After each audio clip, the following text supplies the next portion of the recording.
light-years from Earth, the Black Widow pulsar is slowly destroying its partner, an unlucky brown dwarf. The pulsar itself is a rapidly rotating neutron star, the size of Manhattan, and spinning 625 times every second. It launches radio beams that point at Earth once every rotation. And when this pulsing signal is converted to sound, we find that the Black Widow pulsar is usually humming a steady E-flat note. But sometimes you can hear a flicker. What could be causing that? The answer is in the brown dwarf's tail. The long comet-like tail is formed by gas that blasted off the surface by intense winds from the pulsar. Every 9 hours, the pulsar's radio beam passes through the gas of the tail on its way to Earth. In May of 2018, a team at the University of Toronto, led by Robert Maine, used this to do something incredible. They found that the tail acts like a giant magnifying lens, sometimes brightening the light from the pulsar up to 40 times.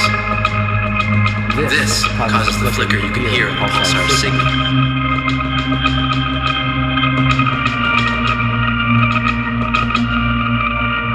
Robert and his team use this to see two regions that are 20 kilometers apart from many trillions of kilometers away. It's like seeing a human hair on the surface of Mars from Earth, which makes it one of the highest resolution observations in the history of astronomy.